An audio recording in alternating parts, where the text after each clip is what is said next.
ఇక కేదార్నాథ్ యాత్రలో చిక్కుకుపోయిన తెలుగు యాత్రికులు సురక్షితంగా బయటపడ్డారు. గుప్తకాశీకి కొంతమంది యాత్రికులు చేరుకున్నారు. కాసేపట్లో గుప్తకాశీకి మరో 3 యాత్రికులు చేరుకోనున్నారు. తాము ఆపదలో ఉన్నామని, కిందకు చేరుకోలేకపోతున్నామని విజయనగరం ఎంపీ కలిశెట్టి అప్పలనాయుడిని తెలుగు యాత్రికులు సంప్రదించారు. ఈ విషయాన్ని మంత్రి లోకేష్ సీఎం కార్యాలయం దృష్టికి అప్పలనాయుడు తీసుకువెళ్లారు. వెంటనే ఉత్తరాఖండ్ కేంద్ర ప్రభుత్వ అధికారులతో లోకేష్ సీఎం కార్యాలయ సిబ్బంది మాట్లాడారు. దీంతో తెలుగు యాత్రికులు సురక్షిత ప్రాంతానికి చేరుకున్నారు.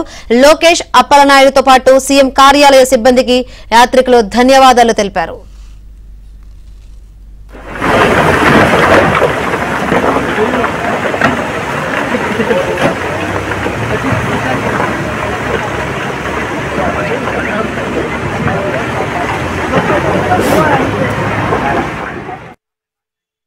కేదార్నాథ్ యాత్రలో చిక్కుకుపోయిన తెలుగు యాత్రికులు సురక్షితంగా బయటపడ్డారు. ఇక ఇదే విషయం గురించి మరింత సమాచారం అందించేందుకు మా ప్రతినిధి సతీష్ సిద్ధంగా ఉన్నారు. సతీష్, ఏంటి అప్డేట్స్?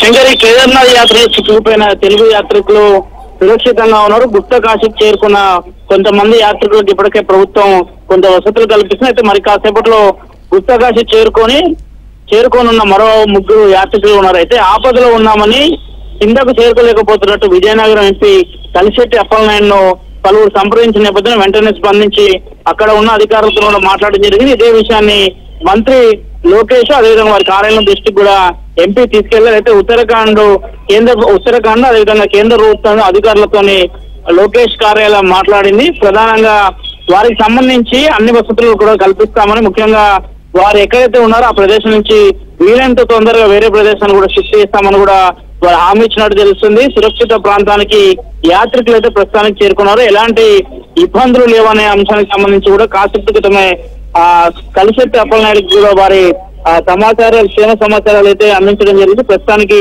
తెలుగు వారు విజయనగరం జిల్లాకు సంబంధించిన వారు మాత్రం సేఫ్ జోన్ లో ఉన్నట్టు కూడా వారే ఫోన్ చేసి మరి ఎంపీ కార్యాలయం కావచ్చు, అదేవిధంగా వారి బంధువులకు కానీ ఇన్ఫార్మ్ చేసినట్టు ప్రస్తుతం తెలుస్తుంది.